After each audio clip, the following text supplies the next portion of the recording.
Welcome to the Ad Nauseam podcast, where classical gourmands everywhere can finally get their fill. Join us for a delectable discussion of Greco-Roman civilization stretching from the Minoans and Mycenaeans through the Renaissance and right down to the present. And now, ladies and gentlemen, here are your hosts, Dr. David Noe and Dr. Jeff Winkle. Welcome, Ad Nauseam listeners, to episode 191 of the Ad Nauseam podcast. Thanks for joining us. My name is Dr. Jeff Winkle. I'm down here in the Bunker Central. Jeffrey T. Winkle. Jeffrey T. Winkle, yes, that's right. And I'm here. That voice you just heard is my good friend and excellent co-host, Dr. David C. Noe. Yes. How you feeling, Dave? I'm feeling pretty well, a little sleepy, but I'm ready for this episode. I'm excited to be talking about Socrates and Plato once again. Yeah, me too. Now, what does the T stand for? I would say top of the morning. Really? To ya. I suggested in the script that it stands for teamwork. I'll use that next time. Last week, you busted my chops for giving you a script. Oh, man. Top of the morning. I like that better. All right, yeah. Is it top of the morning no, it's or top o the morning? Yeah, you can't say of. Okay. It's top o of the morning. Yeah. All right. And how about that C? Well, the C, glad you asked. Yeah. Not that this is scripted or anything. Stands for crisp. Crisp. Like an autumnal apple. Okay. All my banter and speech today will be sharp, to the point, not wasting a single... Well, you get the point. So, Jeff, yes. do we have a shout out? I don't think we do. No? I do. But before we move on to Yes. crisp like an autumnal apple. Yeah. One of the things I noticed over the last few days is that I could kind of smell autumn in the air. Yes. Kind of, coming. It's a little cooler. Right. And you just kind of feel it coming. How do you Here feel? in West Michigan. Here in West Michigan, yeah. Yes, the foliage, or is it foliage? I think it's foliage. Foliage. Yes. The foliage is threatening to turn. Yep.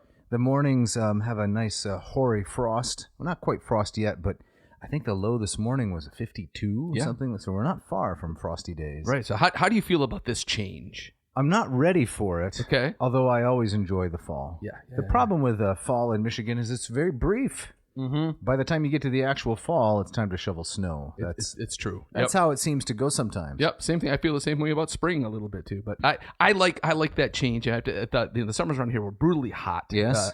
Yes. This year in particular, and so I really enjoy that bite of the cool, the cool breeze, and can't wait for fall. Absolutely. And as you're sitting across from me this afternoon, you're well bedecked. I see. Bedecked? You have this turquoise, teal kind of T-shirt, and you were wearing before a sort of vest over to some kind of covering. Yes. And so I thought it said studway. Yeah. And I thought, what does that mean? But actually, once the curtains were pulled back, it says study away. Study away, yes, exactly. With a little kind of an airplane emblazoned on there. What is that about? Well, this is it's a T-shirt from my workplace. Most of my T-shirts actually Taco Bell are free from Grand Rapids Community College, and so this is one that I got before I took those my group of nerdos to Greece. Yeah, so it's study away. Study away. I see. That's not their studway. That's their study abroad. Got it. Study away. Yeah, nice. just study. Just don't do it here. That's right. Right. Go away. The goal of enrolling in a college is to be able to study elsewhere. Exactly. Come here and we'll send you off. Exactly. That's pretty much du jour, isn't it? It is. Institutes of higher education. Indeed. Yeah. Yes, indeed. Yep. So. Well, we're back at it today with not Daimons Are Forever, but Plato's Apology, Part 2. Part 2. Yep. And are we giving something away, Jeff? I believe we are giving something away. We are giving away this wonderful book published by Hackett Publishing. All right. This is a Plato Reader, edited by the great C.D.C. Reeve. There's no doubt that guy is great. Yes. His translation of Plato's Republic, here's a little humble brag. I got to review it for the Bryn Mawr Classical Review, I don't know, 20 years ago. A long time ago. Yeah. Excellent scholar, this C.D.C. Reeve. So you didn't trash him and dump the red ink all no. over? Yeah. No, in fact, recently a friend of mine who's reading through the Republic, he emailed me, and he's very cautious because I have a reputation. And he said, what do you think about Reeve's translation of the Republic? And he was waiting for me to kind of unload on him. Right? Yeah. And I wrote back, and to his great surprise, I said, it's excellent. In fact, I wrote a review about it. Here you go. And served it up. And he was expecting the sledgehammer. Yeah, he was. Yeah. And I tried to correct his, we'll call him Stephen because that's his name. Yeah. I tried to correct his misunderstanding. Just because I'm critical of many things Doesn't mean I'm critical of everything. Yeah, exactly. Use some elenchus, man. Yeah. Well, I mean, he was playing the odds. Okay. Right. What are you saying? You know what I'm saying. The C stands for crisp. Crisp. Okay, Yeah, so yeah. it's time to set the table for this episode. Yeah. So we covered. You're gonna have to help me. I'm trying to remember how far we got into we didn't get very far into I would the say actual test. Almost a third of the text. Okay, not quite a quarter to a third. Yeah. Long about Stephanus page number 21. In fact. Oh, Stephanus. That's right. Yeah. Or Stephanus. Stephanus, your choice. Yeah. Yeah. So or Wisherly. we got a bit of the ways into the actual text, and we were starting to break down some of Socrates' arguments, what he was on trial for, and how he's kind of weaving his lifelong philosophy into his defense, which ends up being a defense for his life. That's correct. Yep. And drawing on that wonderful introduction by Reeve in A Plato Reader, we talked about early dialogues, middle dialogues, and late. Yep. So the apology is clearly in the early set. Traditionally, it's chronologically the second. Euthyphro apology. An example of a middle dialogue is the Gorgias. Another one would be the Republic, where the general tone turns from ethics to epistemology. So it's not so much questions of right and wrong, although those are still present. It's more questions of how can we know things. Yes. And then the late dialogues examples would be the Laws, and of course the Timaeus, which is about cosmology. Yeah. And those are the ones where you find Socrates monologuing like a Marvel villain, right? Absolutely. Yes. Now, the Timaeus on cosmology is not so much how to apply eyeliner and lip gloss, but more along the lines of where did this whole thing come from? Right. And he gives a very sophisticated and interesting account of the creation of the world in the Timaeus. Yes. So, Jeff, do we have an opening quote? I believe I'm following your script here. Okay. I believe you've got here a chunk from H.J. Rose's A Handbook of Greek Literature. Okay. And I think I can see you itching to quote something from that. Well, I just think it's a wonderful book published in London, 1934, and it's in the public domain. Now, there is a reprint. I think Borghese Carducci does reprints of the Rose volumes. Yeah. So not Hackett, but it's a wonderful introduction to Greek lit. Yeah. So entry level, but some sophisticated analysis too. I'd like you, Jeff, if you don't mind, to read the first part of this. Should we take it from the top there? Absolutely. All right. So Rose writes, "We come therefore to Plato, one of the greatest names not only in philosophy but in literature, an unexampled combination of immense and original powers of thought with stylistic ability which would have made a second-rate thinker famous or won him high rank as a dramatist or orator if he had not been a philosopher." That's great. I mean, what strikes me just wonderful prose. It's wonderful prose. But what strikes me is in the vast majority of things that I've read about Plato is very few scholars have taken the time to kind of praise him as a stylist. You're right. Yeah.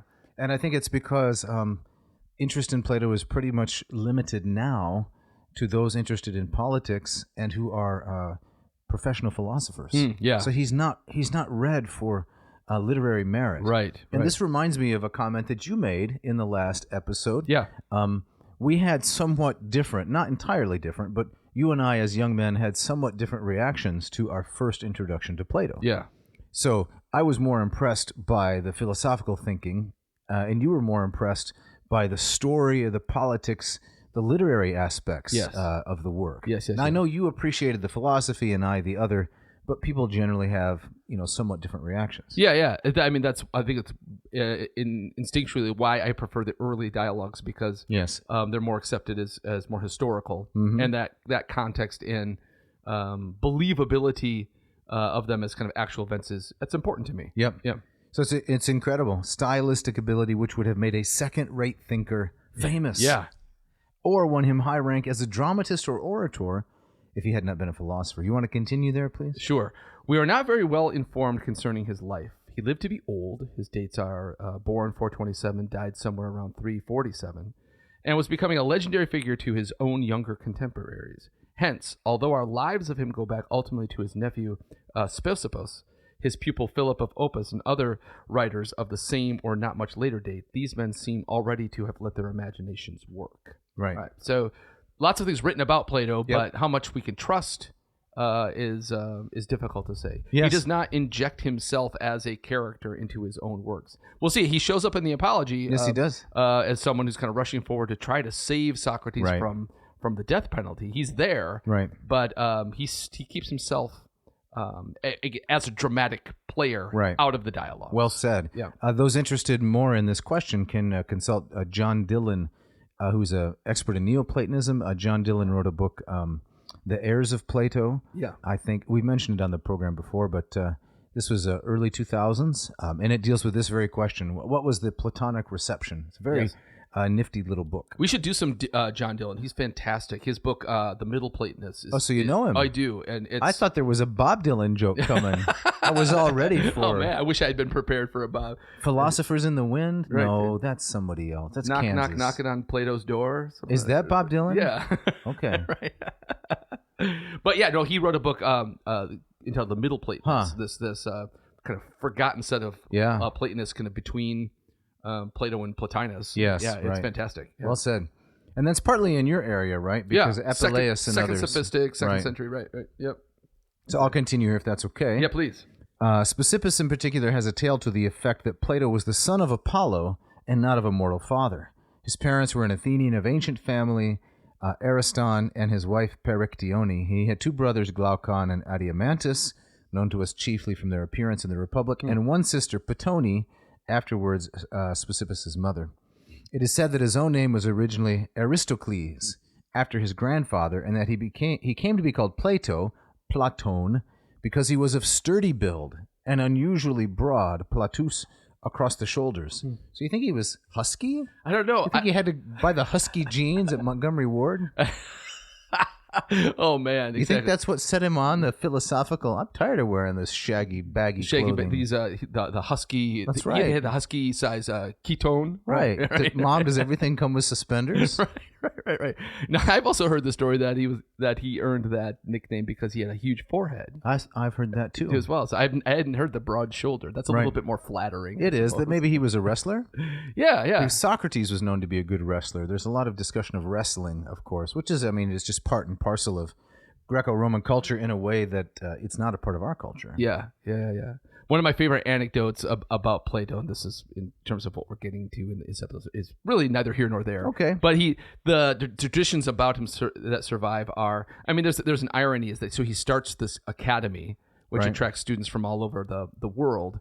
But the tradition is that he was a terrible lecturer. Right? Plato was? Plato, that he was. That's hard to believe. Or that he was much more interested in kind of writing these dialogues, and he didn't like. He kind of resented having to kind of speak to his students. Again, this is just the tradition, right? Did he use PowerPoint? Well, and so my favorite anecdote is that it goes something like this: is that so he was lecturing in a small theater there in the academy.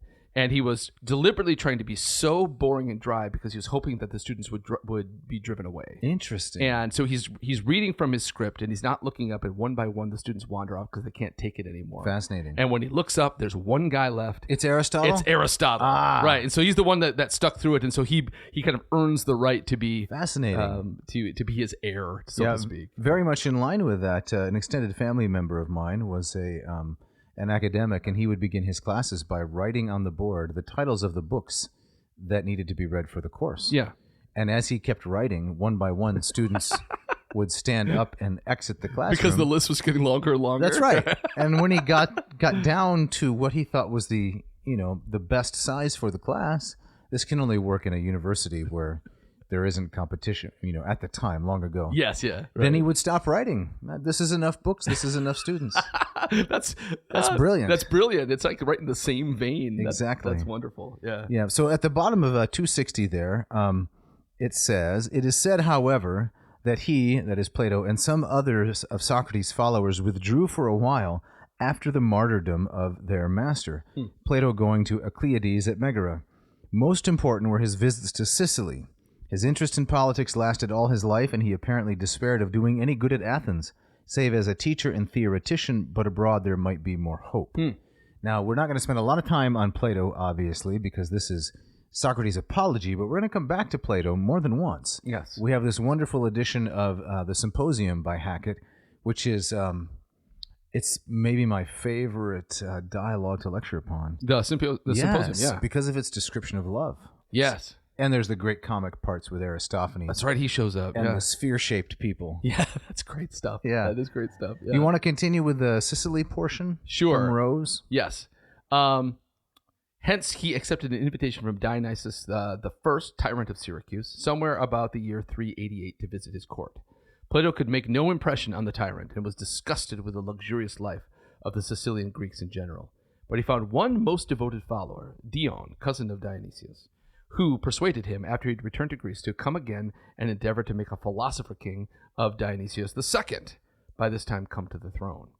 Plato accepted, feeling rightly that this was a challenge to philosophy. So there's a philosopher king idea. Right, so the idea that he's kind of trying to put his ideas into action, right, and take them off the page and into the throne room. That's right. Yeah. We discussed this a little bit in one of our many episodes of Maru. Yes. On the spread of the... and we're coming back to Maru. We are. So you have to be warned. The attempt to take Plato and Platonism international. Yeah. But in terms of an actual political experiment, utter failure. Utter failure, yeah, right. And I think we also talked briefly last time that there is an idea that part of the animus against Socrates may have been not actually corrupting the youth and teaching new gods, but because of his anti-democratic sentiment. Correct. And he was kind of thought to be, he had to be taken down by the return of the democracy after the expulsion of the tyrants. Right. Yep. Excellent. So to continue there from Rose and to finish this off, Dionysius, however, banished Dion some 3 months after Plato's arrival, and while professing great admiration for the philosopher, would neither take his lofty and idealistic advice nor let him go. That would be terrible. Yeah. You're so wonderful, but I'm not going to do what you say. Right. And you can't leave. Yes. It's like house arrest. Yes, exactly. When at length Plato contrived to leave Sicily, he was again invited by Dionysius to visit him and consented to do so with no better results and some danger to himself. So fool me once, shame on you. Fool me twice. Shame on me. Something. I think that's how it goes. Yes. The only positive outcome of these courageous missionary journeys was friendly association with the Pythagoreans who survived in the West and a consequent influence of their views upon his, which, although grossly exaggerated in later times, was real and considerable. Now, those Pythagoreans, they're what you call a good hang. You think so? Yeah. He made a last attempt to intervene in Sicilian affairs by letter, the 7th and 8th epistles. So there's a collection of Platonic letters, which is in the Edith Hamilton edition, very nice edition, bound volume, some of which are thought to be authentic Platonic letters. Really? This is me, not Rose, just for those who are listening. But without success, for Dion was by that time dead, to continue Rose, and the surviving members of his party could or would do nothing effective. For the rest of his life, Plato was purely a teacher and an inspirer of action, as well as thought in others. That's really interesting. That's an era that I wish I knew so much more about.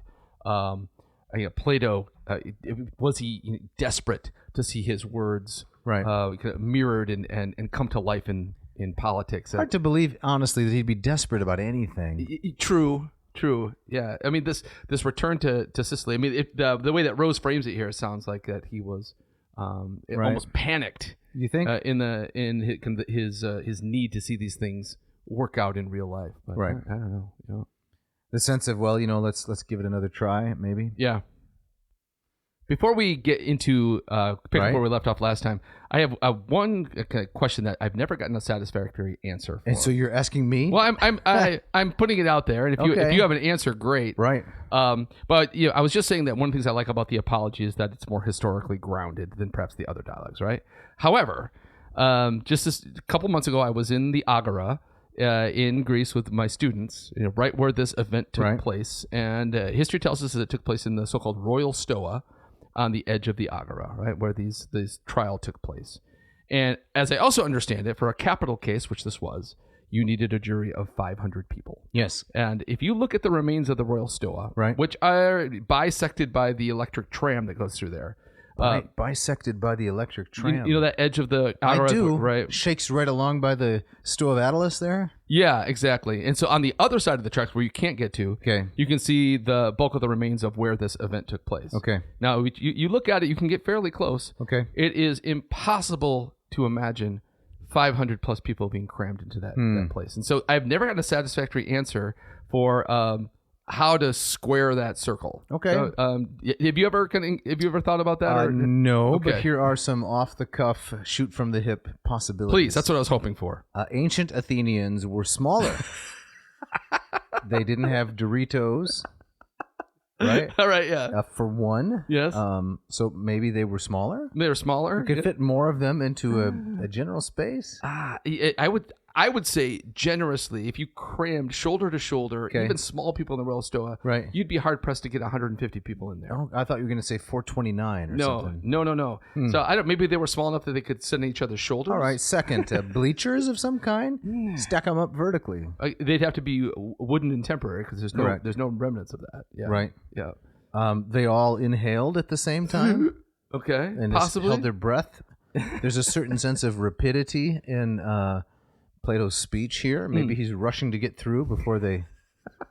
None of this is persuasive. No, I mean it's getting more and more interesting as you go on. Okay. Yeah. So I just wanted to throw that out there because Well, there must be an error in the.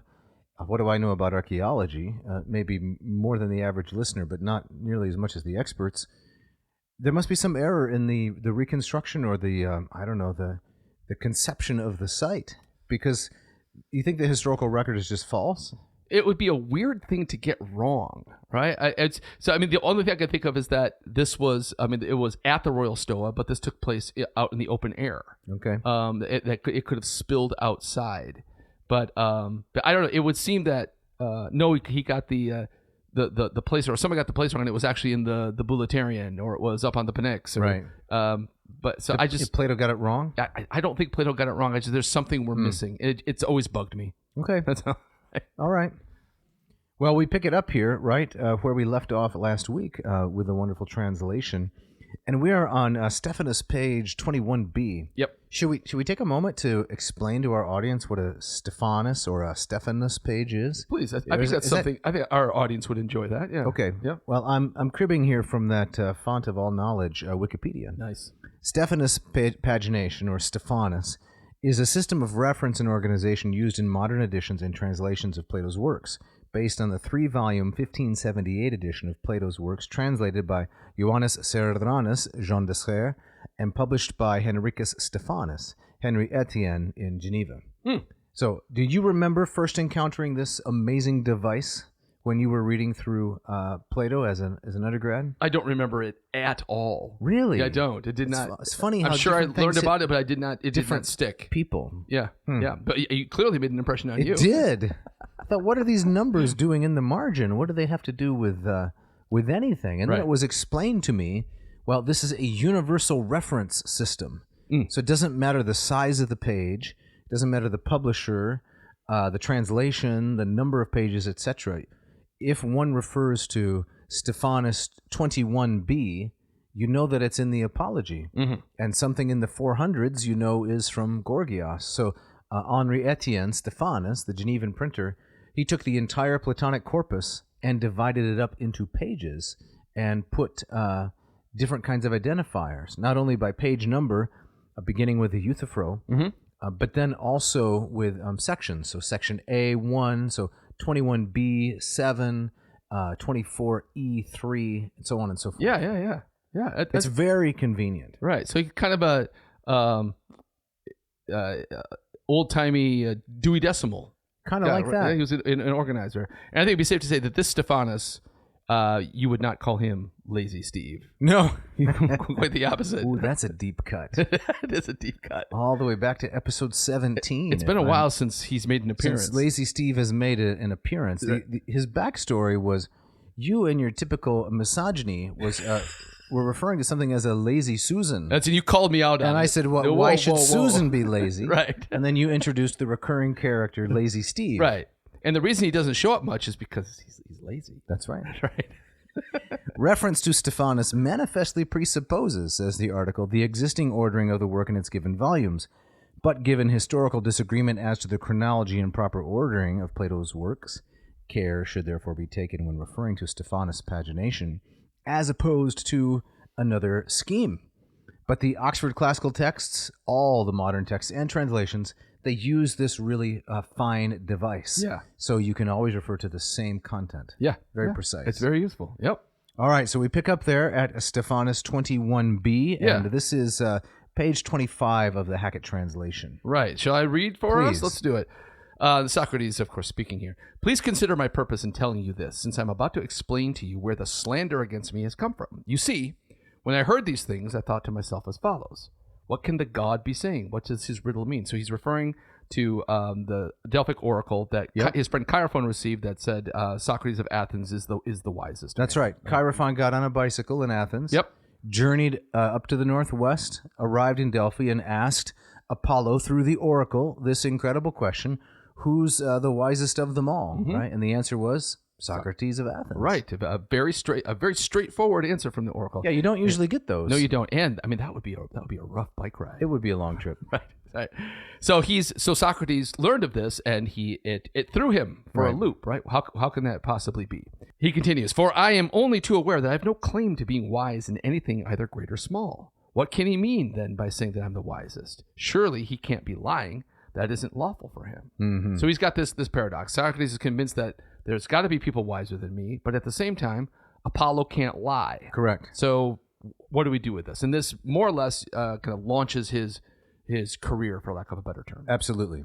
So the classic definition of a paradox, right? Two things that are known to be true but are in some sense contradictory. Yes. They can't stand next to each other. Yep. He continues, for a long time I was perplexed about what he meant. Then, very reluctantly, I proceeded to examine it in the following sort of way. I approached one of the people thought to be wise, assuming that in his company, if anywhere, I could refute the pronouncement and say to the oracle, here's someone wiser than I, yet you said I was wisest. Now, let's say that he succeeds in that. Yeah. Does that call into question his firm conviction in the honesty of Apollo? Or is it the knowledge of Apollo? One of the issues I have with Socrates, oftentimes as he appears in these dialogues, is when to take him at face value. Yes. Right. He's kind of all, especially when it comes to the traditional gods. Right. He can be very, very playful. Yep. But I can almost see Socrates delighting in taking his own bicycle up to Parnassus to say to Apollo, like, well, hey. Right. You got this wrong, buddy. Right. I can imagine that too. I'm holding in my hands Gregory Vlastos, the volume Socrates, Ironist and Moral Philosopher, referenced last week, 1991 volume. And in the first chapter, it's about 40 pages, he discusses the notion of Socratic irony and the evolution, the development of that term, ironeia, down into Ciceronian times. And it's incredibly difficult to... It's incredibly difficult to define. It means at heart when you either say something that you don't mean or you say something that you do mean, but you want the audience to draw the opposite conclusion. Right. Yeah. That gets really tricky. It is tricky. Filter that through an ancient language and a different culture. It becomes really difficult to tease. I have not read that chapter, but I imagine Vlastos handles it masterfully. He does. And we're going to reference pretty soon another one of his works, Socratic Studies by the same Gregory Vlastos, 1994. It's Cambridge University. So this one was assigned to me by my advisor when I was working my way through some of the Platonic dialogues as special author. Yeah. So who was your Greek special author? Apuleius was your Latin special author, but yes, you had a Greek one, right? I did. Lucian. Samosata. Yes, exactly. So on both scores, you went for the kind of, I don't know how to describe the similarities between Lucian and Apuleius. I mean, both. Everything's tongue-in-cheek? Everything, both comic, but also deeply interested in the mystical and the weird. Okay. Right, and we did a little Lucian on the program we did. a while back. That's right. And weird stuff. Very, Lucia's also kind of salacious. Right. So, yeah, I was drawn to kind of the tabloidy nature of it. Yeah. Kind of a hold on Lucian, but don't let go. Exactly. Yes. That kind of thing. Well done, man. Thank you. If we were still doing those classic rock you think that would have been a great one. That's a gig for another show. Yeah. Then I examined this person, Socrates says. There's no need for me to mention him by name. He was one of our politicians. And when I examined him and talked with him, men of Athens, my experience was something like this. I thought this man seemed wise to many people, and especially to himself, but wasn't.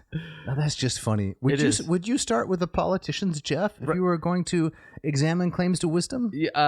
No. No, I would okay. not. But I'm trying to imagine this as a dramatic Right. scene. It says, "There's no need for me to mention him by name. He's one of our politicians. I imagine him like nodding his head like this guy over here, eyes, doing a long eye roll, giving somebody the side eye. Right. Yeah, exactly. Or kind of pointing behind his back. I wonder why he started with the politicians, just because of their great public notoriety. I don't know. Yeah, certainly. I guess maybe in some ways held in higher esteem than we tend to hold our politicians these days. Well, I think that's true. However, there's a lot of emotion attached to politicians, both on the left and the right. Today, right? They're taken as saviors. That's true. That's right. I mean, I remember thinking when I was a little kid. I remember Jimmy Carter. Well, I remember kind of being taught, or what the sense was that you hold the president in high esteem. Yes, because of the office. Exactly. And this was long before, as a kid, I had no idea about policy and politics or left and right. But the idea was that, the president, that's a lofty position and therefore commands respect and just by nature of the chair. His office has its own geometric shape. That is true. I mean, how many offices can you say that? That's right. What is the shape of your office at CC? It's a rhombus. A rhombus.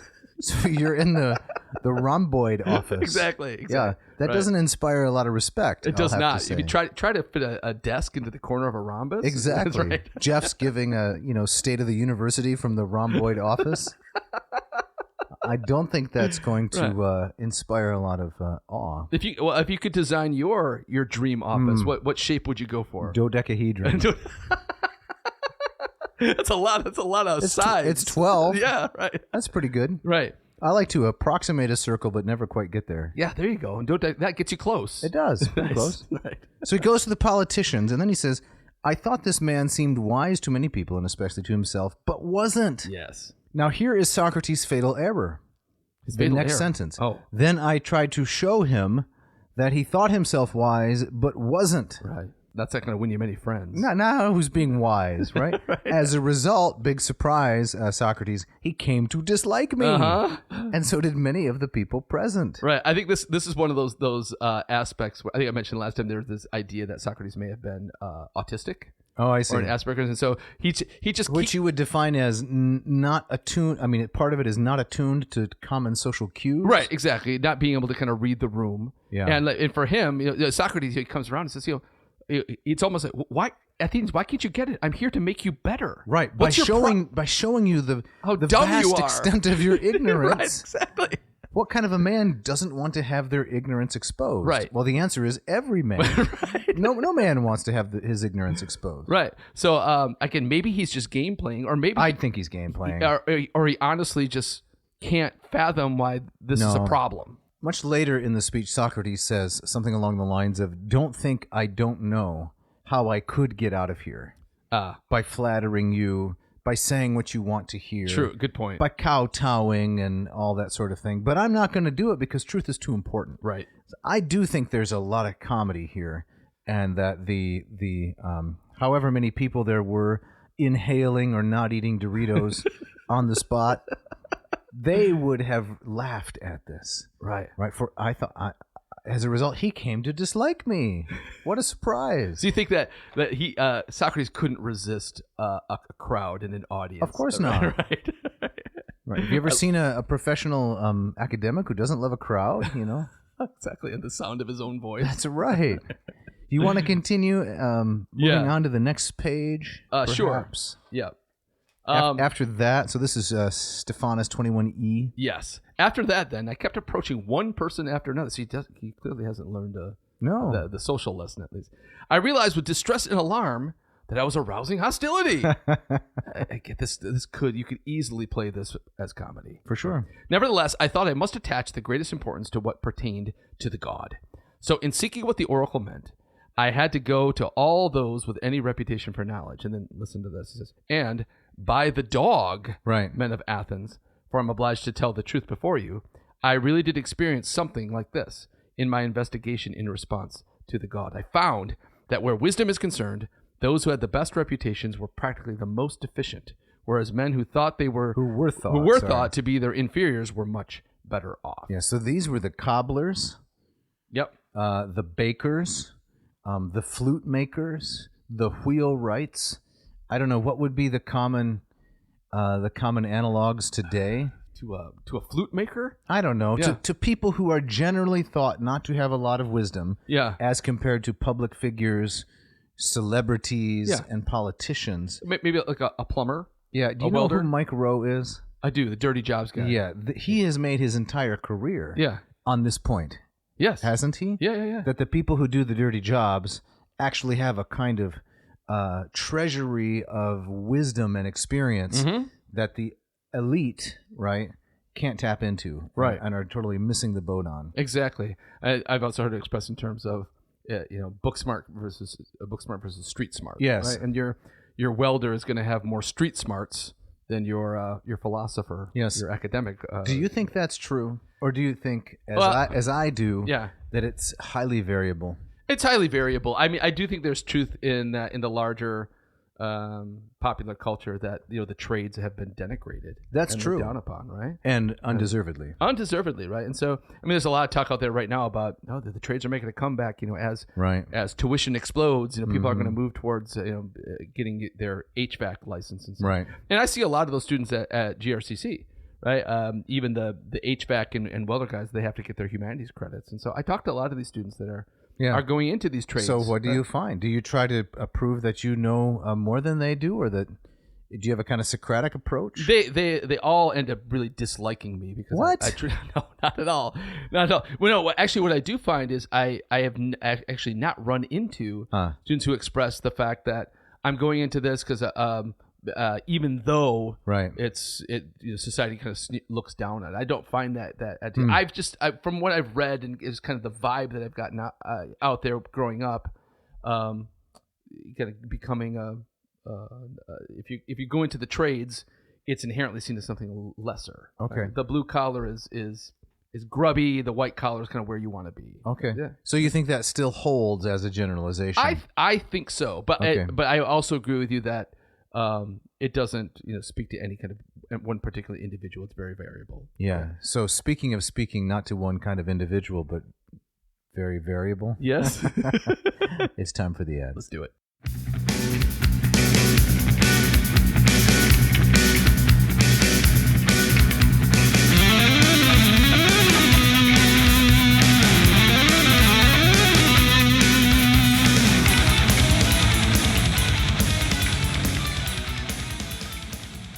This episode of Ad Nauseam is brought to you by Hackett Publishing. We love these guys. They've been with us since almost the very beginning of this podcast. And listeners, if you want to expand your library, if you want to get a great deal on books, if you want books that have excellent translations, academic rigor, and are very, very affordable, you need to go to hackettpublishing.com, HACKETT publishing.com, and check out their wide selection and take advantage of the offer we're going to give to you. But Dave, I believe there's a new series on Aristotle coming out. That's correct. Yep. This coming September, Hackett is releasing a major new work in philosophy, Aristotle, the Complete Works, edited by CDC Reeve and Pavlos Kontos. To celebrate this release, Hackett is planning several book giveaway contests in August and early fall, offering winners a free copy of the Aristotle Complete Works set and a tote bag. And a tote bag? Yes, That's and we're going fantastic. to be giving away some of Aristotle as well. This is the first collection of new English language translations of the Aristotelian corpus since 1954. So the story you told about Plato emptying the room because he was so dull, Right. Aristotle stayed on for the tote bag. That's exactly what he did. Right. And the two greatest philosophers, par excellence, bar none, are these two guys, Indeed. Plato and Aristotle. Indeed. So if Yeah. you would like to get yourself a copy of these, a beautifully produced 2-volume cloth-bound Smith-sewn binding set with a general introduction by Christoph Rapp, a catalog of Aristotle's writings, etc., then stay tuned to the podcast because we're going to be giving a set away. Indeed. In the meantime, as Jeff said, go to hackettpublishing.com, HACKETT, check out their catalog, and then, Jeff, what should they do? They should find the books that they want, drop them into the little digital satchel, and if you use this coupon code, listeners, AN2025, AN is an ad nauseum plus the current year. I was going to ask where they came up with that. Yep.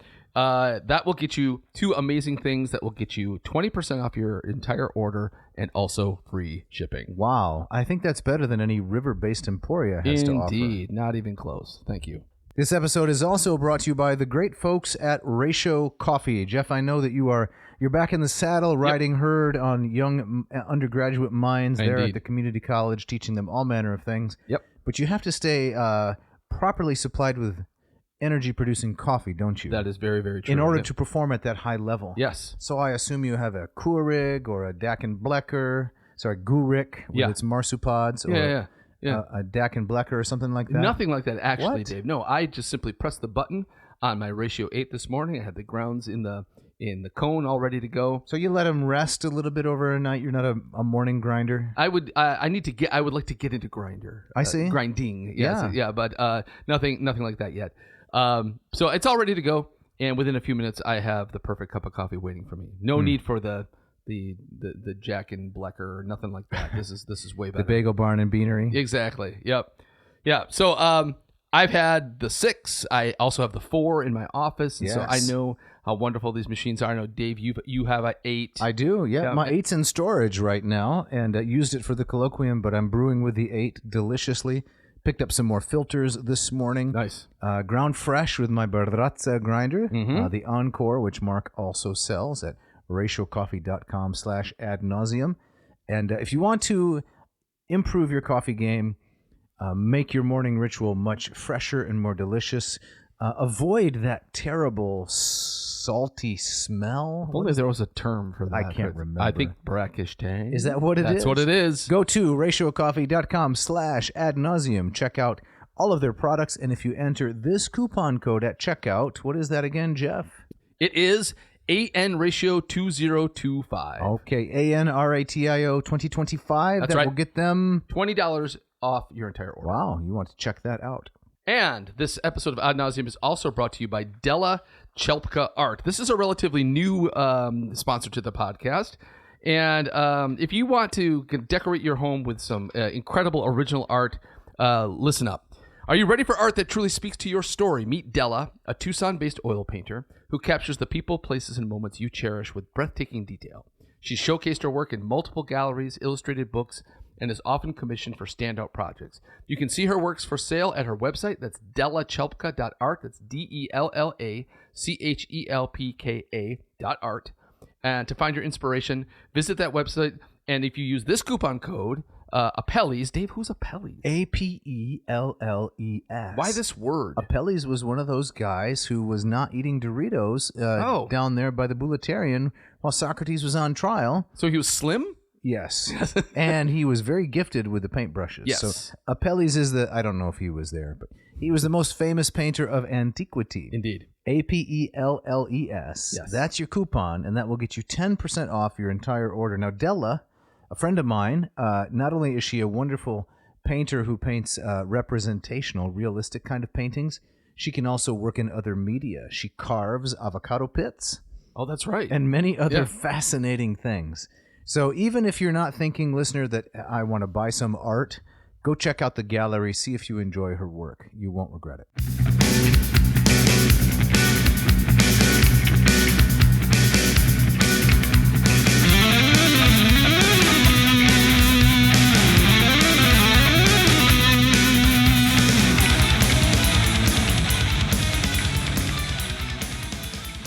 All right, Jeff, we get back into it now after the ads, and we're back into the apology. Yeah, let's do it. Okay, so I want to reference here Vlastos again, Socratic Studies, 1994, Cambridge, because he gives us some really fine insight on the Socratic elenchus. Okay. So we remember last week talking about this verb elencho, which means to refute. The Greeks have this word dedicated to the notion of tearing down the argument that someone else might present. Yeah. And so he defines it, and he gives some really interesting examples. So right here, beginning on page 1, says Vlastos, in Plato's earlier dialogues, in all of them except the Euthydemus, the Hippias Major, the Lysis, and the Menexenus, Socrates' inquiries display a pattern of investigation whose rationale he does not investigate. They are constrained by rules he does not undertake to justify. In marked contrast to, scare quotes, Socrates, speaking for Plato in the middle dialogues, who refers repeatedly to the method, methodos, that he follows, either in general or for the special purpose of some particular investigation, The Socrates who speaks for Socrates in the earlier dialogues never uses this word method and never discusses his method of investigation. He never troubles to say why his way of teaching is the way to discover truth, or even what this way of teaching is. So that's a clear indicator, Jeff, of how you can distinguish between the early and the middle dialogues. Yeah. There's no focus on method. The method of elenchus is simply assumed. Gotcha. I mean, is he also saying that Plato, as he moves from the early dialogues to the middle, that he kind of takes kind of the raw material of what Socrates was doing and then systematizes it? I think that's for sure. Okay. All right. My understanding, again, as I stipulated last week, I'm a great student in terms of a zeal for philosophy, but don't consider myself an expert. Yeah. Then we have this lovely, and so my understanding is that's the philosophical consensus, precisely what you said. Okay. Yes. Yeah. Yep. Then on page 4, we have this excellent definition of what the Socratic elenchus is, given to us by Vlastos. Socratic elenchus is a search for moral truth by question and answer, adversary argument, in which a thesis is debated only if asserted as the answerer's own belief, and is regarded as refuted only if its negative is deduced from his own beliefs. So what you have to do is Socrates has to get the interlocutor, the person with whom he's speaking, to give an honest response about what he's saying. So Socrates will often say, do you really believe that, right? Yeah. So for example, Callicles in the Gorgias, do you really believe that the strong always should rule and the weak always should just fall in line? Yeah.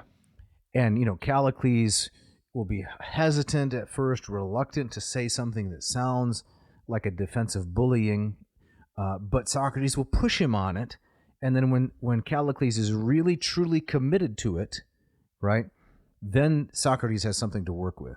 Yes, right.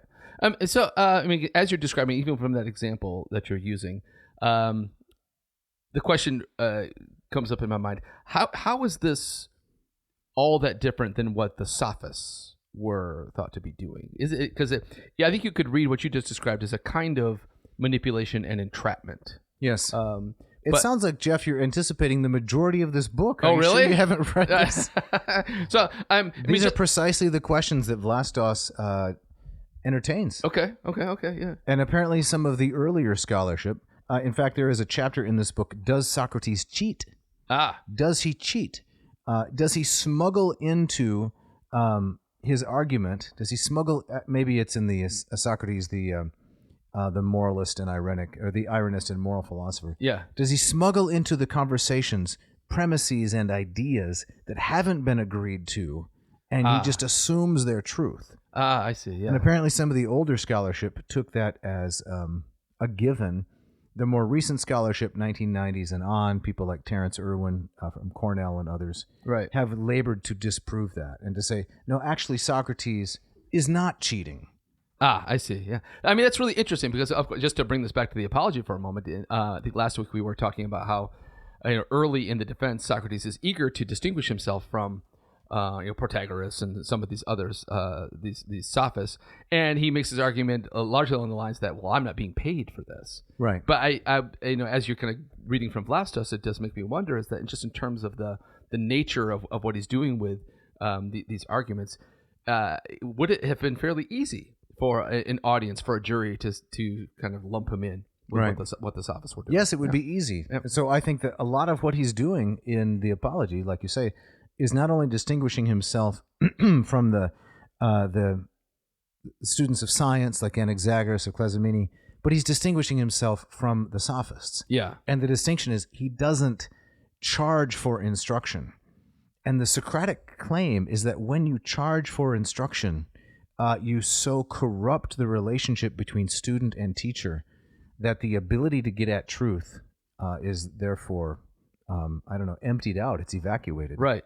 Yeah. But that doesn't address the issue of, set the business of tuition aside. Okay. It does. Socrates also make the argument, but I'm also teaching differently, right? These guys are twisting words and concepts to. He does make that argument. Okay, all right. That's what I'm talking about. Because he makes the argument that he does not make the weaker argument stronger. Okay. Yes. Right. So an example of a weaker argument, according to conventional wisdom, and he uses this in the Apology, is that when you commit an injustice, you are harming yourself more than the person against whom you commit it. So let's say, for the sake of argument, Jeff, you and I went out for a meal together. Never happened. Okay, and I tricked you into paying for the meal. Yes. At Taco Bell. So is there a chalupa there? I know there at least. I used to hear about chalupas. Or a chalupa? Never had one. But I had you buy me the chalupa platter, right? And I convinced you that your buying the chalupa platter was good for you. Yeah. But in so doing, I was deceiving you and being unkind. Yeah. Now, conventional wisdom would say, you are the one who's suffering the most. Exactly. I'm being bilked. Because you're being bilked. Yes. Right? But Socrates says, no. No. Because committing an injustice is much worse than suffering one. I'm actually harming myself by cheating you. I'm not really harming you because, he'll say in the Apology, it's impossible to harm a good man. Apollo, the gods, won't allow a good man truly to suffer. Now, the Stoics will take this basic insight and they'll run with it such that they will, almost like a Christian Science sort of approach, they will deny the existence of suffering altogether. Right. What seems like terrible pain isn't, because it serves virtue in some way. Yes. After your 12th chalupa. Oh, man. That's rough. Right. It might seem painful, but if you're a good man, it's not. It's really not. It's serving virtue. Yeah. So that's an example of turning what the Sophists did was turn the weaker argument into the stronger. Yes. And I believe in the Apology, Socrates is trying to say, you're confusing me with the Sophists. I don't make the weaker argument stronger. Yes, there we go. Because my argument is actually stronger to begin with. Yes. And that's where he loses a lot of people. Gotcha. Because some of his moral insights are too unconventional. Gotcha. Before we move, I have to just get this thought out of my head. Does it have to do with chalupas? It does, actually. Okay. I'm imagining one chalupa for each wall of your office. Right. Oh, for the dodecahedron? Yeah, exactly. I don't even eat chalupas. No, nobody does.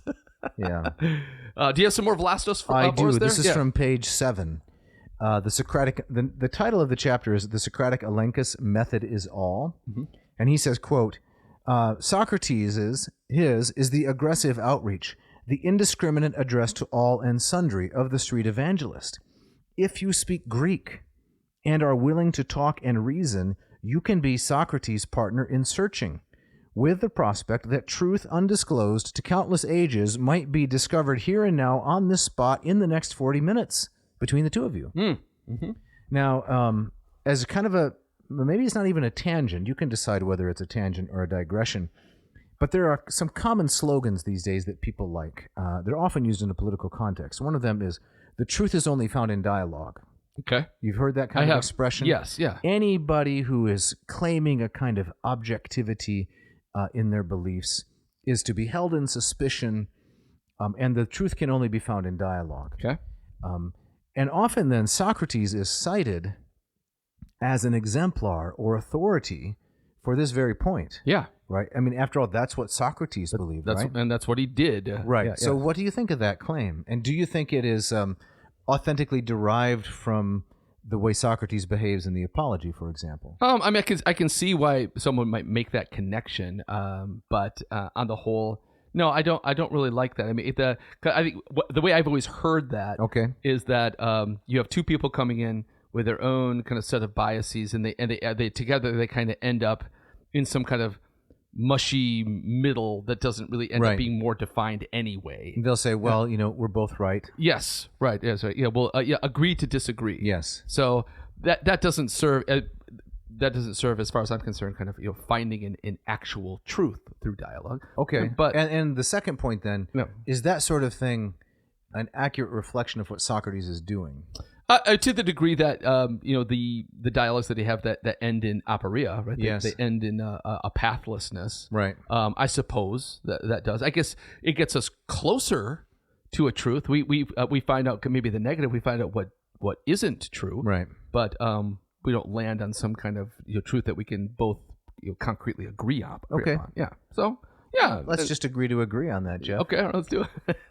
Final little point here from Vlastos, which I think is remarkably insightful, and then we'll go back to the text of the Apology and talk a little more about its development. Okay. If I may, this is from page 11. So Vlastos says, because it is allowed the waywardness of impromptu debate, elenchtic argument may take any number of different routes, but through its motley variations, the following pattern, which I shall call standard elenchus, is preserved.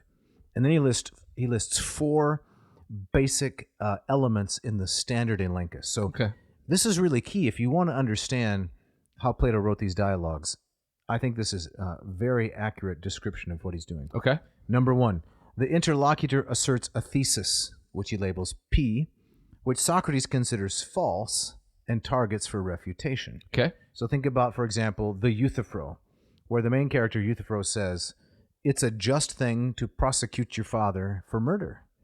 I'm prosecuting my father for murder because of this abandoned slave. Letter 2, Socrates secures agreement to further premises, say premises Q and R. The agreement is only ad hoc. Socrates argues from Q and R, those 2 propositions, not to them. So the interlocutor says, I hold that P is true. The chalupa is the best item you can order at Taco Bell. Of course, yes. Socrates secures agreement to further premises, say Q and R, right? So Q would be something like, I don't know, all other food at Taco Bell is beneath contempt, and R would be something similar. Yeah. Socrates, this is point 3. Socrates then argues, and the interlocutor agrees, that Q and R, the other 2 propositions, entail, right? That is, they logically contain not P. That is a negation of the very first thesis, the premise, that the chalupa is the best item on the menu. So Socrates gets his interlocutor to kind of undercut his own claim. His own claim, yes. Because the interlocutor doesn't realize, I hold P, but if I also accept Q and R, now I have invalidated premise P, right, or proposition P. So then the 4th point is the last one. Socrates then claims that he has shown that not P is true, right? Yes. The proposition entailed by Q and R, which he has gotten the guy to agree to based off of P, and then because not P is true, then P, the original proposition, is false. Is false, yes. And therefore, the chalupa is not the best item on the menu. Okay, which I have a problem with that. Because you like the chalupa? I imagine I would enjoy a chalupa. Yeah, I think so too. We're being kind of silly, but they're dealing with kind of silly. They're dealing with much more lofty propositions, like in the Euthyphro. Is something holy because the gods love it, right? And then it turns out, well, if you don't really realize all of the implications of accepting certain propositions as true. Right. Yeah. So that's what he does in each of those cases. Yes. Yeah. Very interesting. I love that breakdown. Yes. Isn't that helpful? It's really helpful. So returning to the Apology, he's dispensed with the politicians. Where does Socrates go next? Well, then he takes down the poets. He says he goes to the tragic and dithyrambic and all other manner of poets because he thinks that, I might find some wisdom there. They of all people should know, right? Right. Yeah. Because they're so good at storytelling. Right. As he finds with the politicians is that they don't know what they're talking about. You know the Ion, Plato's little tiny dialogue, the Ion? Yeah. So Ion is the rhapsode, the reciter of Homer. Mm-hmm. And it's a fascinating little read. I mean, that's an episode right there because, Ion gets dressed up in this great garb. Yeah. And he interprets Homer, but he doesn't, and he performs it, with pyrotechnics and a smoke machine and everything. Yeah. But he doesn't know anything about the kinds of things that are contained in Homer's poems. So he's just reciting these things right. for the sake of reciting them. That's correct. Yeah. I don't know who Nickelback, would that be the contemporary analog? Who doesn't understand what rock and roll's really about? Something like that. He's not authentic. Yeah. No true knowledge. Yeah, interesting. All flash in the pan. Yeah, we should definitely tackle Ion at some point. And then he goes to the craftsmen. The craftsmen, He says, quote, "You see, I was conscious of knowing practically nothing myself, but I knew I'd discover that they at least would know many fine things, and I wasn't wrong about this. On the contrary, They did know things that I didn't know, and in that respect, they were wiser than I. Okay. So far, so good. So this is he's talking to the dirty jobs guys. That's now? right. They know how to unclog a toilet. They Yeah. know how to, wire your house for electricity. Right. They know how to fix a garage door. You have a garage door, the overhead. Oh man, I've got a story about attempting to repair a garage door. Those things are perennial troubles, aren't they? Disasters. So yes. we go to those guys. They know many fine things that I don't know. In that respect, they were wiser than I. But then what It happens? says, but men of Athens, the good craftsmen, also seem to me to have the very same flaw as the poets. Because he performed his own craft well, each of them also thought himself to be wisest about the other things, the most important ones. And this error of theirs seemed to overshadow their wisdom. So this reminds me of, have you heard like complaints about like rock musicians who pontificate about politics from the stage? It's like, there's a book, Shut Up and Sing. Shut up and sing, right? It's right. And so is that a similar kind of thing here? It's like, it is. You could play a mean guitar, but when it comes to the capital gains tax, right? But I guess Bono, no offense, Yes. would be kind of a classic example. Bono, Bruce Springsteen, Right. Yes, exactly. probably Eddie Vedder. Yeah. Pick people on the right also. These are more left examples. I guess so. Yeah, Right. so, yeah. But I think it's universal. Yeah. There's just a natural human tendency when you get really good at one thing, Yes. you begin to believe that you're good at everything, at other things. Right, and if you reach a certain level, you have a sycophantic chorus around you telling you how wonderful you are. It's like Where can you end up somebody get believing one of it. those? A clack? Yeah. Right. Oh, that's a clack? Yeah, someone who's just there to applaud. Right. Right, and just kind of blow smoke your way. And to hang out at Taco Bell together. Exactly. And as long as you're paying for the chalupas, That's right. people will come.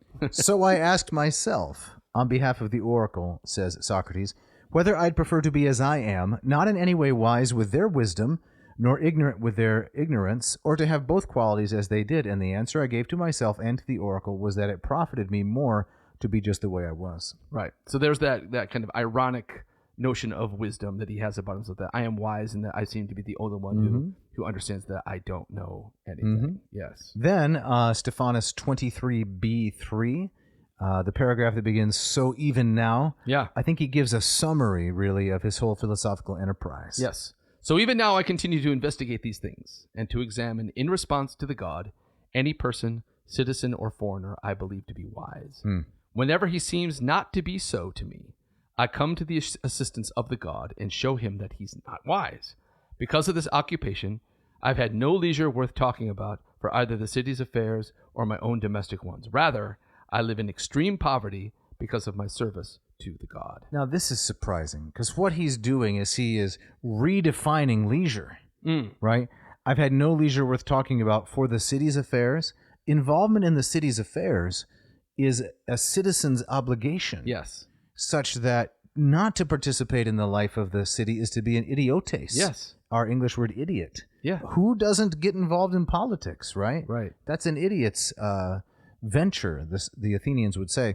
But he says, no, I don't have any time for that. Yeah. I'm so busy serving Apollo in disproving conventional wisdom. Exactly. That's odd. It is odd, and especially if we go back to that argument about his notions of democracy, where maybe at the root of people coming against him, this is another kind of stick in the eye. That's right. I don't have time to mess with your silly debates up on the hill. Yeah. And in fact, a lot of individuals, historians, philosophers, political theorists trace the origins of democracy to Themistocles manning that enormous fleet that was built to counteract the Persians, right, in the 480s, right, which also comes from another interpretation of a Delphic oracle. Yeah, trust in the wooden wall. Right? The wooden wall, because you couldn't give all those individuals cash. Yeah, who were rowing in the boats in order to resist the Persians. Yes. So instead of paying them cash, you made them citizens. Right. Mass expansion of the franchise. Yes. Yeah. And as a consequence,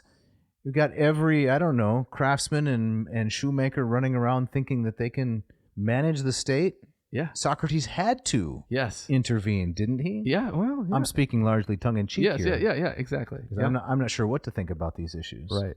No, this is fascinating. What about the young people? Maybe we should wrap it up with the young people. How did they respond to this example of Socrates doing all these intellectual takedowns via the elenchtic method? Yeah, so in addition to these factors, the young people who follow me around of their own accord Those who have the most leisure, the sons of the very rich, enjoy listening to people being cross-examined. So it's sport. It is sport, right? They love the balloons being deflated. They often imitate me themselves and in turn attempt to cross-examine others.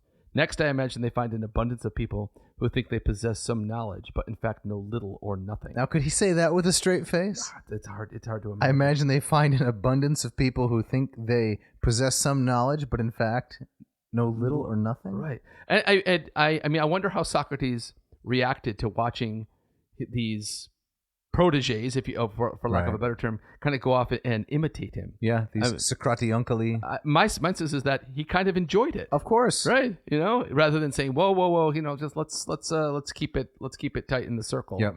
I think he liked that he had these disciples doing what he was doing or attempting to. There's a great example of that at the beginning of the Gorgias, where the seconds in command, so to speak, they engage in a little bit of a debate. Gorgias's second is a guy named Polus, a young colt. He debates with, I don't know if it's Chaerephon or someone like that. Mm-hmm. So there's a kind of preliminary, like the opening act. The opening act, yeah. Right.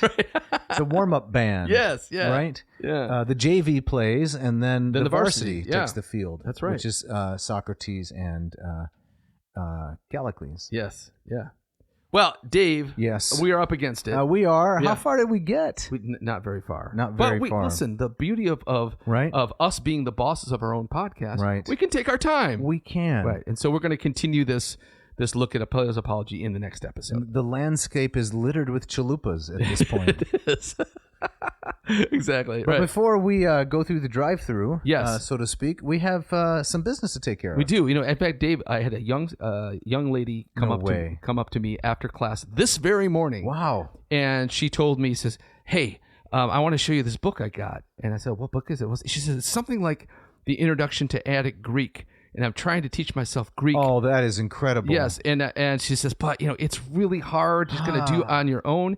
And I said, "I've got the solution." Wow. And I wrote down the information about your very own Moss method, and I'm hoping that she kind of comes your way. I'd like to give her a big discount. Any friend of Jeff's is a friend of Jeff's. I will pass it on to her as well. But Dave, tell us about the Moss method, and also if they want to learn Latin as well, you can help. Sure. So if you want to learn some Greek, so you can read these very dialogues in their original form, the Apology, the Euthyphro, the Gorgias and Company, the Theaetetus, go to latinperdiem.com and check out our Greek courses, Moss Method. In fact, at the end of Module 1 of Moss Method and at the beginning of Module 2, these are readings maybe 38 through 42, there's adapted portions of the Apology. God cares for a good man. Socrates says, you know, death is a good thing if it's the migration of the soul to a better place. Right. And if it is just the end of one's life and you sleep an eternal sleep, that would be a good night's rest. Everybody loves a good sleep. Exactly. Right? So latinperdiem.com, check out the courses there. If you want to get a sample for my teaching, you can go to YouTube and check out some of the many free lessons that I offer. Thousands. Exactly. Yes. Yeah. And use the coupon code 10PLUS, 10PLUS. I'm thinking now I should change the coupon code to chalupa. You should. Yeah, to beat a dead taco. Right. I have a feeling the chalupa's going to come up again. I don't know. And you can get 10% off any of your order. You can also look at the Latin courses. They take you ab initio from the ground up. So you can be reading, speaking, writing Latin from the very first day. Fantastic. And Dave, we also have some people to thank, don't we? We do. Yes. Who do we have to thank? Well, there's this young woman, Mishka, who does our audio engineering, and this young woman gets a shout out every week. That's right. Well deserved. She's greedy for those shout outs. Thank you, Mishka, for your wonderful work helping us sound better than we actually do and turning it around so fast. Indeed. What about the music, Jeff? Yeah, I love this guy, Jeff Sheets. Where's he? He's from Kansas City. Kansas City. This guy can play. So that music that you hear in the intro and the outro, and also the music for the ads. Right. You're listening to snippets of his Thrill Seeker and Rush Hour. Man, just fantastic. It makes me so envious. Oh, really? As a guitarist yourself. I mean, I admire it. I do the, kind of the we're not worthy bow. Yeah. But it's also kind of disheartening because I know my fingers are never going to do that. Oh, I just love the rhythm and the melody he puts together. It's fantastic. Yeah, the combination of the more serious subject, but then some some fun music. Indeed. If you want to get in touch with us, please send an email to jeff@adnauseam.com. Don't forget the V. Right. You can compliment him Please. on his Study Away t-shirt. You can compliment him on his good humor. You can send little barbs and criticisms if you'd like. Yeah. Suggest an episode. I can take it. Yes. You can also pick up a Quai Nocent Docent or Ad Nauseam t-shirt or hat at the website. Yes, and you can also, of course, write to Dave at adnauseam.com. Don't forget that V as always. And yeah, let Dave know if you want a shout out, you've got an idea, you've got a complaint, you've got a correction, or just if you want to be part of his clack. Very nice. We picked up some Romanian listeners this week. Oh, fantastic. Yeah. Yeah. And I have to tell you, I don't know any I didn't know any Romanians, and now I know a couple, you might say. Yeah. And they're listening to the Ad Nauseam podcast in Romania. What a privilege for us to talk about these subjects to a worldwide audience. That's fantastic. One of my colleagues down the hall is Romanian. I was just talking to wow. her about... They probably know this other about person. her travels through Transylvania and the connections with Dracula. It was awesome. Really? Yes. Did it Bram Stoker your interest? Something like that. Okay. Right? So Jeff, next week. Oh, well, we got a giveaway. The giveaway, right? So as we announced at the top of the hour, we're giving away this wonderful book, A Plato Reader from Hackett Publishing by CTC Reeve. If you want to be in the running for getting that copy, write to Dave at adnauseam.com, and they should put this in the subject line, Dave. They should put Plato. Right. Plato. One wiseacre. Yeah. I hope that wiseacre is listening. One wiseacre wrote it in Greek in their subject line. Oh, thinking they might get a little... No comment. All right. No comment. No comment. Yes. Next week, yes. episode 192, Mm-hmm. the third part of Plato's Apology, because why not? Why not? All right. This is great. Yeah. And Jeff, I believe that you have the gustatory parting shot. I do. Go ahead. Yes, this comes from one Jonathan Safran Foer. Have you ever seen this movie? Extremely loud and incredibly close? No, I've heard of it, but I've not seen it. I would recommend it. Is it good? Yes, it's starring Tom Hanks. It's about the events related to... It's about autism and the events related to 9/11. Oh, wow. It's a really gripping movie. Man, that does sound good. I've seen this. I recognize this guy's name. Okay. And when I've kind of walked through the bookstore and such. But this comes from his book, Eating Animals. Yeah, I'm sorry to interrupt, but Yeah. I think he wrote the book on which that movie's based, just to give some context. Gotcha. Okay. Yeah. Sorry, go ahead. Yeah, so from Eating Animals, he writes, "The animal looks at us, and we are naked before it. Silently, the animal catches our glance. The animal looks at us, and whether we look away from the animal, our plate, our concern, ourselves, or not, we are exposed. Whether we change our lives or do nothing, we have responded. To do nothing is to do something." Oh, that's a little heavy there, Jonathan, JS. All right. It is a gustatory parting shot, though. It is, exactly. Okay. I'm still going to eat a chalupa, though. All right, and thanks for listening. Thanks.